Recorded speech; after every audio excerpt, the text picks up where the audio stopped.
And here we have the quinoa garden. It is July 16th, 2015.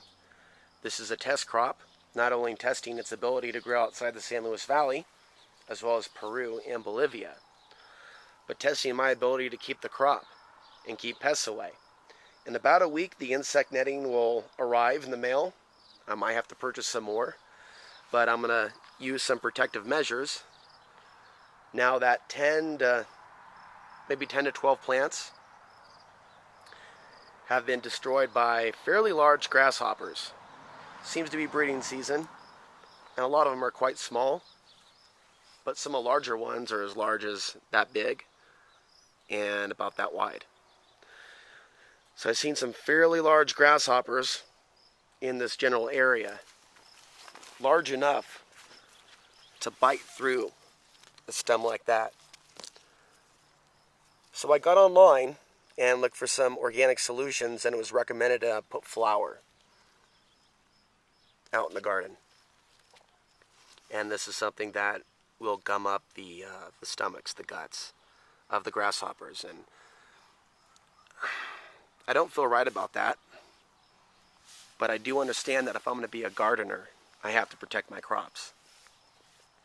And I should try to do it in an organic, natural way. And so I have taken that measure, because I don't want to see this crop demolished. And there's plenty of foliage. Here's Curly Dog. There's a lot here for the grasshoppers to eat.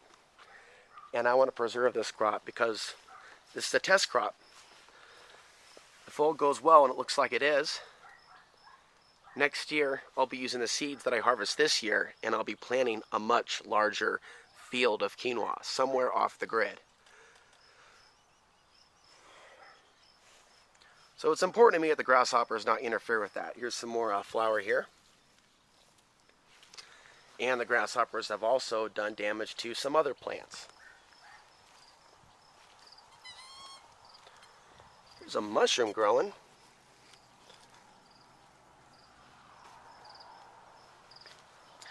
This is probably week 7, maybe 8.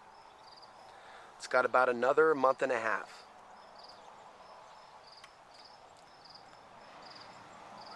Just to remind people, this crop did not need a lot of external watering. A lot of the water came from the sky. And what's most critical is for this to be watered after the sowing of the seeds in the May to June period. After that, you might be amazed at how resilient the quinoa plant is. The Incas domesticated this from lamb's quarter, and that also plays a huge role in this superfood being a drought-resistant crop.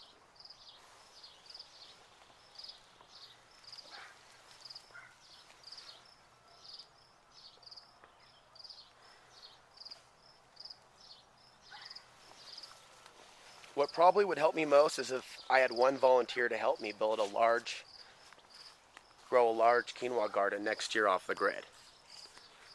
I may just do it myself, but one volunteer may be all I need to really show the world how much just a few people can do if they work together.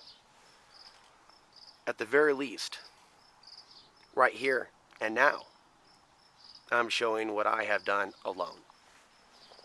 And quite a bit of my YouTube channel is a testimony to that, as well as being a reminder to others. Whatever the video topic may be, whatever the subject of conversation, when you put your mind to it, the possibilities are endless.